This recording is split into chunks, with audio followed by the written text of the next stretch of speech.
Huawei পুরা 70 ultra 2024 সালের best camera phone বলতে পারেন। হুয়াই এর পি সিরিজের নাম পরিবর্তন করে পুরা রেখেছে। আর আজকে আমরা পুরা 70 আল্ট্রা ফোনটিকে নিয়ে বিস্তারিত আলোচনা করব। জানাবো ফোনটি কবে বাংলাদেশে পাওয়া যেতে পারে আর বাংলাদেশে আসার পর ফোনটির দামই বা কত হতে পারে। তাই ফোনটির ব্যাপারে ইন ডিটেলসে জানতে সম্পূর্ণ ভিডিওটি দেখুন। ফার্স্ট অফ অল ফোনটির আনবক্সিং থেকে শুরু করা যাক। বক্সটি ওপেন করলেই দেখতে পাবেন কাঙ্ক্ষিত ফোনটি। এরপর একটি ব্যাক কভার, 100 ওয়াটের একটি চার্জার অ্যাডাপ্টার এবং type C to type C cable, এগুলোই পেয়ে যাবেন মূলত বক্সের ভিতরে। এরপর চলুন ফোনটির ডিজাইন নিয়ে কথা বলা যাক। ফোনটির পিছনের দিকে দেখলে একদম ইউনিক একটা ডিজাইন ল্যাঙ্গুয়েজে এসেছে। এটার মেইন ক্যামেরাতে পপ আপ ক্যামেরা ব্যবহার করেছে। এর ক্যামেরা মডিউলটা অন্যান্য রেগুলার ফোন বা ফ্ল্যাগশিপ ফোনের থেকে একদম ভিন্ন রকম দেখতে। এটার ব্যাক প্যানেলে ইকো লেদারের সাথে কিছু টেক্সচার অ্যাড করে দিয়েছে। ফ্রেমে অ্যালুমিনিয়ামের মেটাল ফ্রেম ব্যবহার করেছে, যার থিকনেস 8.4 মিলিমিটার এবং ওয়েট 226 গ্রাম। বেশ ভারী একটা ডিভাইস। পোর্টস অ্যান্ড বাটন নিয়ে বললে এর রাইট সাইডে রয়েছে ভলিউম আপ আর down button and power button. নিচের দিকে রয়েছে SIM card slot, microphone, type C port and speaker grill. এই ফোনটির ডিসপ্লেতে ব্যবহার করেছে 6.8 ইঞ্চের এলটিপিও ওলেড ডিসপ্লে, যার রেজলিউশন হলো 1260x2844 পিক্সেল এবং ডিসপ্লেটিতে 120 হার্জের হাই রিফ্রেশ রেট ও পজিশন নিটস পিক ব্রাইটনেস রয়েছে। এখানে পজিশন নিটস পিক ব্রাইটনেস থাকে আউটডোর ব্যবহার করতে ফোনটি কোনো ধরনের প্রবলেমই ফেস করতে হবে না।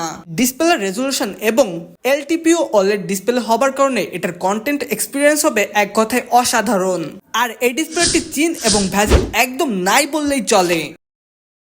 এটা চিপসেট হিসাবে রয়েছে ক্রিন 9010, যা 7 ন্যানোমিটার ফ্যাব্রিকেশনে বিল্ড করার একটা চিপসেট। ফোনটি দুইটি ভ্যারিয়েন্টে পাওয়া যাবে, 16GB এবং 512GB ইন্টারনাল স্টোরেজ, 16GB এবং 1TB ইন্টারনাল স্টোরেজ। ফোনটিতে 16GB র্যাম থাকায় এটা বাটার স্মুথের মতো স্মুথ চলবে। মাল্টিটাস্কিং বলেন, হেভি ইউজ বলেন বা গেমিং বলেন, সব জায়গায় সেরা পারফরমেন্স ডেলিভার করবে। এবার আসুন ফোনটির মেইন আকর্ষণ ক্যামেরা নিয়ে কথা বলা যাক।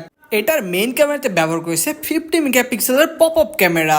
মানে ক্যামেরার ভিতর ঢুকলে মেইন ক্যামেরাটা মোটরের সাহায্যে হালকা বের হয়ে আসে, যেমনটা আপনারা দেখতে পাচ্ছেন।